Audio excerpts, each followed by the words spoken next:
Good morning, ladies and gentlemen. We got him. On the evening of September 11th, a family member of Tyler Robinson reached out to a family friend who contacted the Washington County Sheriff's Office with information that Robinson had confessed to them or implied that he had committed the incident. This information was relayed to the Utah County Sheriff's Office and scene investigators at Utah Valley University. This information was also conveyed to the FBI. Investigators reviewed additional video footage from UVU surveillance and identified Robinson arriving on UVU campus in a gray Dodge Challenger at approximately 8:29 a.m. on September 10th, in which he is observed on video in a plain maroon t-shirt, light-colored shorts, a black hat with a white logo, and light-colored shoes. When encountered in person by investigators in Washington County on September 12th in the early morning hours, Robinson was observed in consistent clothing with those surveillance images. Investigators interviewed a family member of Robinson who stated that Robinson had become more political in recent years. The family member referenced a recent incident in which Robinson came to dinner prior to September 10th, and in the conversation with another family member, Robinson mentioned Charlie Kirk was coming to UVU. They talked about why they didn't like him and the viewpoints that he had. The family member also stated Kirk was full of hate and spreading hate. The family member also confirmed Robinson had a gray Dodge Challenger. Investigators identified an individual as the roommate of Robinson. Investigators interviewed that roommate, who stated that his roommate, referring to Robinson, made a joke on Discord. Investigators asked if he would show them the messages on Discord.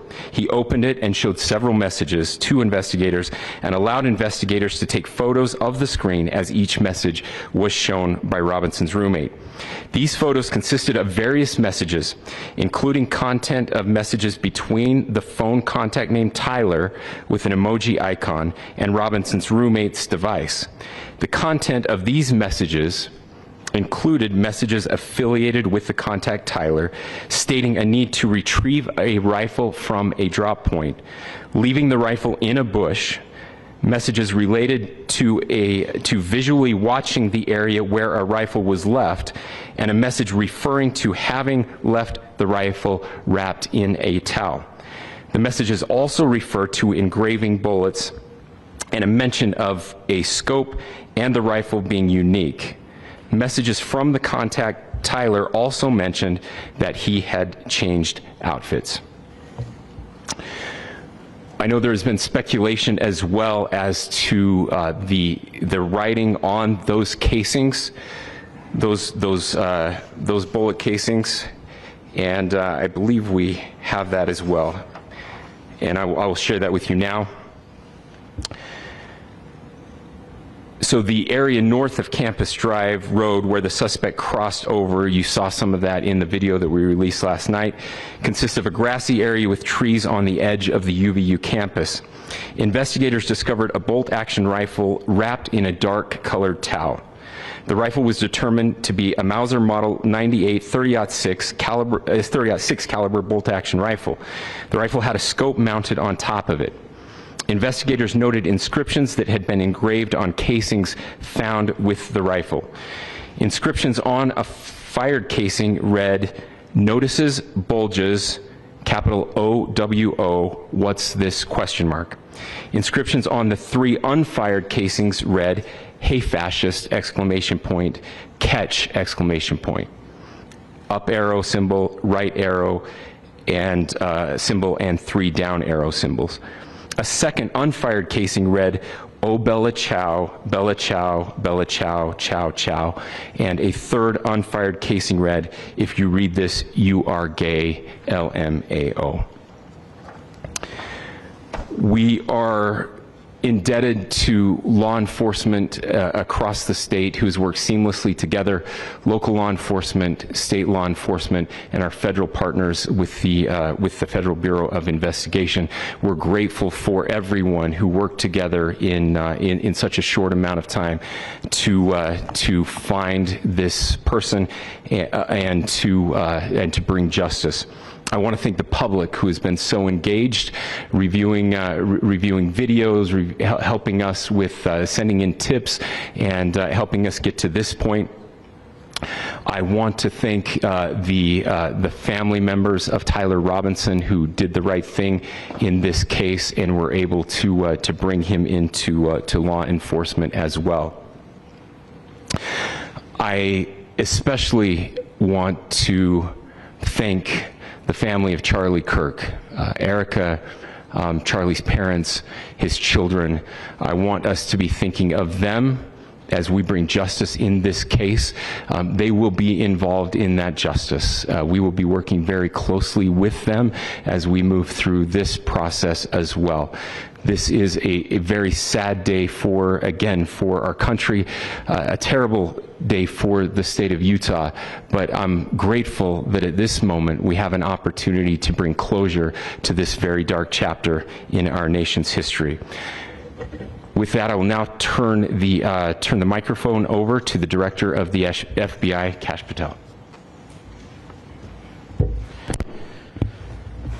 Thank you, Governor.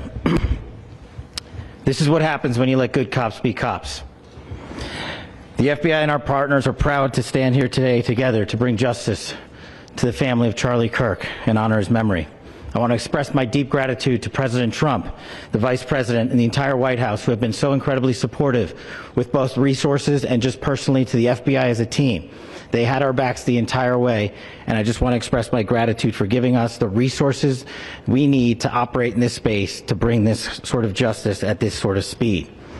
In 33 hours, we have made historic progress for Charlie.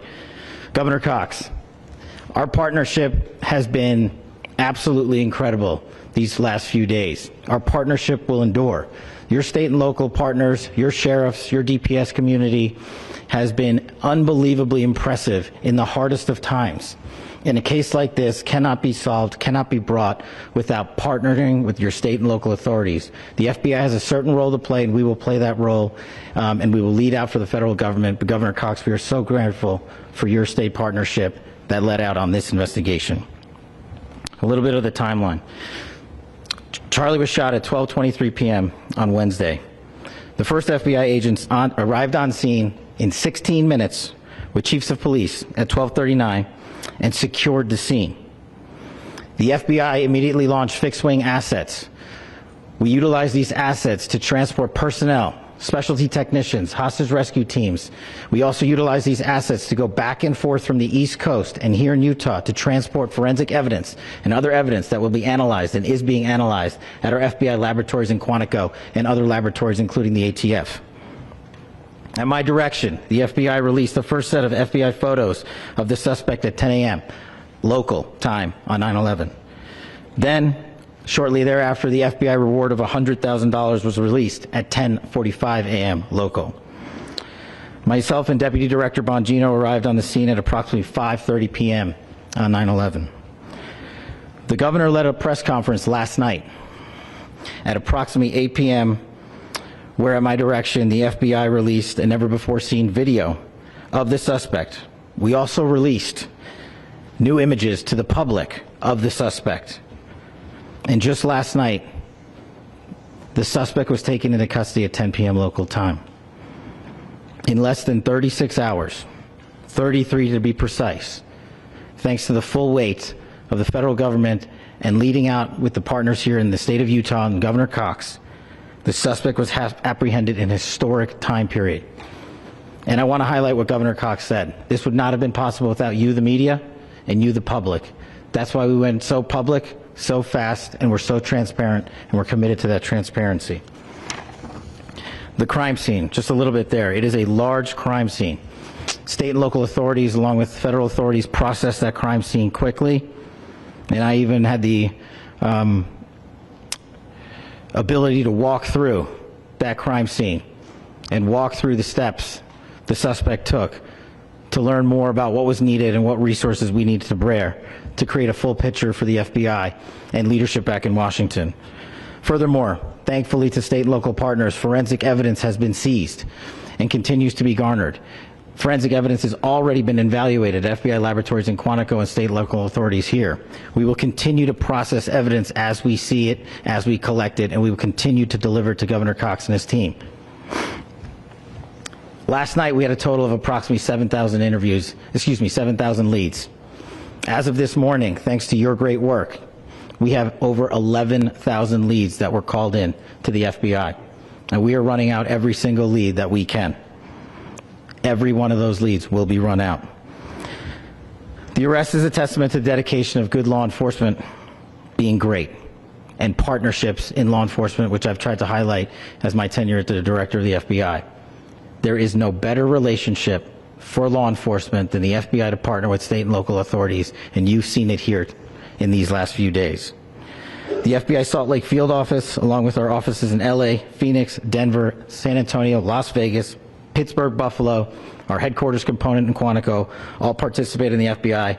I want to express my deep gratitude to the employees of the FBI, the men and women, the evidence response team tacticians, the special operators, the agents, the support staff. You have done monumental work in historic time when the public, who had a right to demand such an expeditious solving of an investigation, the FBI answered that call diligently, critically important to our nation, and we delivered. And I'm proud to be their leader, and I'm proud to be the director of the FBI. This is a very much an ongoing investigation, as the governor said, and we will continue to work with state and local authorities to develop the investigation, to provide them the evidence they need for their ongoing prosecutions, and we will be here to answer every call they absolutely have, as long as it takes, for as long as we need to find and apprehend whatever suspects were involved in this crime. Lastly, to my friend Charlie Kirk, rest now, brother. We have the watch, and I'll see you in Valhalla.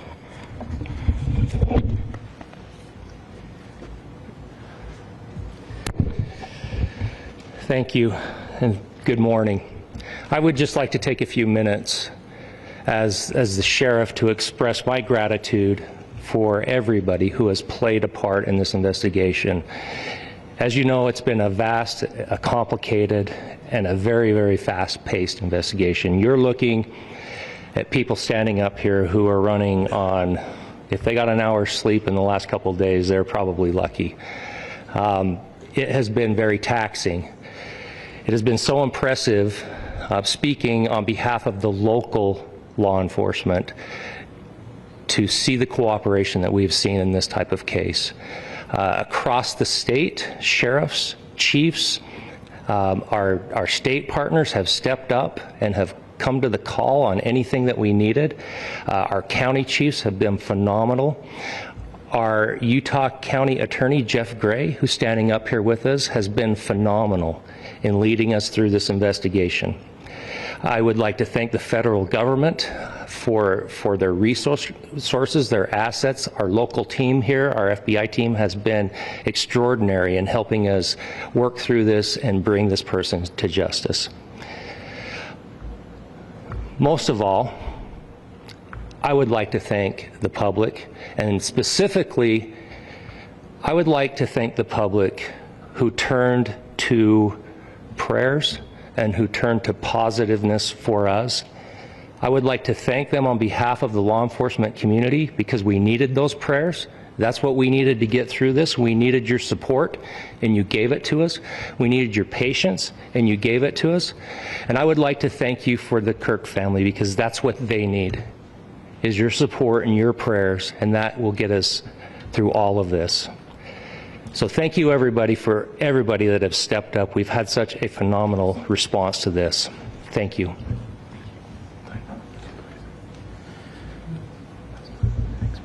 I also want to give a special thanks to the Attorney General and the Department of Justice. Their unwavering support and their commitment to justice is shown true here. And without AG Bondi and Deputy Attorney General Todd Blanche and the resources they brought to bear, we would not have been able to complete our mission. And I just want to say special thanks. It's an honor to be a part of the Department of Justice. Thank you again to our incredible law enforcement team who has worked so hard.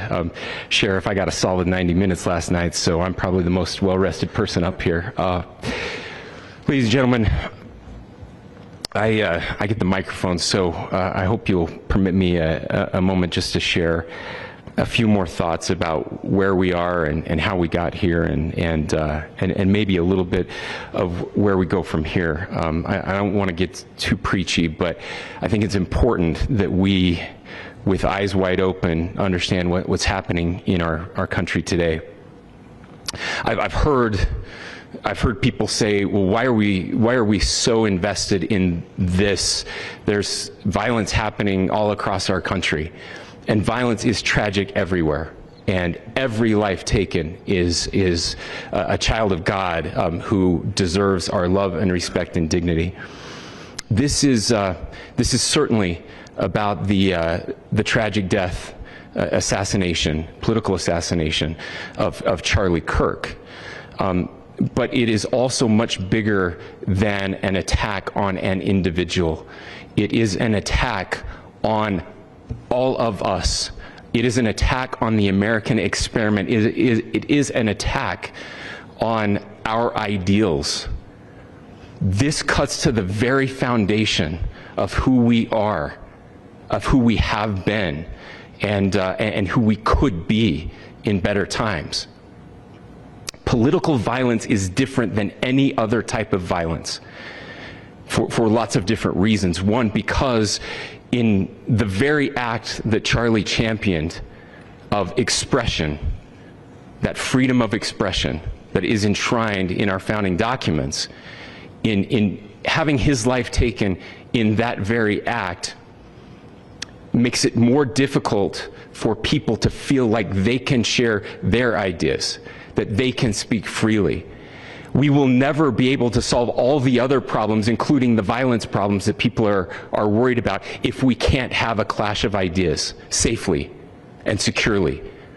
Especially those ideas with which you disagree. That's why this matters so much. Over the last 48 hours, I have been as angry as I have ever been, as sad as I have ever been. And it was, as anger pushed me to the brink, it was actually Charlie's words that pulled me back. I'd like to share some of those. And specifically right now, if I could, I need to talk to the young people in our state, in my state, and all across the country. As President Trump reminded me, he said, you know who really loved Charlie? The youths. And he's right. Young people loved Charlie, and young people hated Charlie. And Charlie went into those places anyway. And these are the words that have helped me. Charlie said, when people stop talking, that's when you get violence. He said, the weak can never forgive. Forgiveness is the attribute of the strong. The only way out of the labyrinth of suffering is to forgive. Welcome without judgment, love without condition, forgive without limit. He said, always forgive your enemies. Nothing annoys them so much. A few months ago, I referenced this last night, Charlie posted to social media, when things are moving very fast and people are losing their minds, it's important to stay grounded. Turn off your phone, read scripture, spend time with friends, and remember, internet fury is not real life. It's going to be okay. He again said, when you stop having a human connection with someone you disagree with, it becomes a lot easier to commit violence. He said, what we as a culture have to get back to is being able to have a reasonable agreement, where violence is not an option. Now, again, to my young friends out there, you are inheriting a country where politics feels like rage. It feels like rage is the only option. But through those words, we have a reminder that we can choose a different path. Your generation has an opportunity to build a culture that is very different than what we are suffering through right now. Not by pretending differences don't matter, but by embracing our differences and having those hard conversations. I think we need more moral clarity right now. I hear all the time that words are violence. Words are not violence. Violence is violence. And there is one person responsible for what happened here. And that person is now in custody and will be charged soon and will be held accountable. And yet, all of us have an opportunity right now to do something different. I want to thank my fellow Utahns. This bad stuff happens. For 33 hours, I was praying that if this had to happen here, that it wouldn't be one of us. That somebody drove from another state, somebody came from another country. Sadly, that prayer was not answered the way I had hoped for, just because I thought it would make it easier on us if we could just say, hey, we don't do that here. And indeed, Utah is a special place. We lead the nation in charitable giving. We lead the nation in service every year. But it did happen here. And it was one of us. But I want you to look at how Utahns reacted the last 2 nights.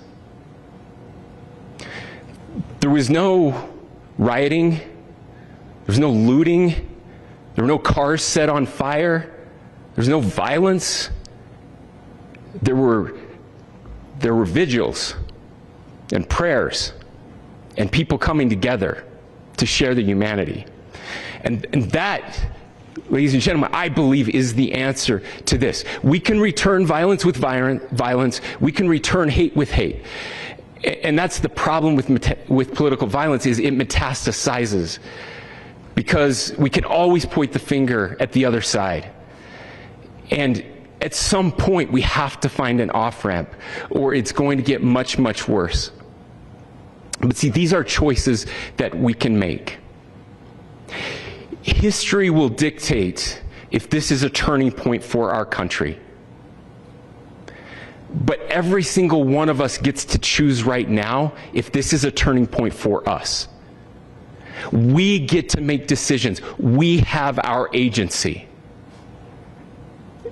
And I desperately call on every American, Republican, Democrat, liberal, progressive, conservative, MAGA, all of us to please, please, please follow what Charlie taught me.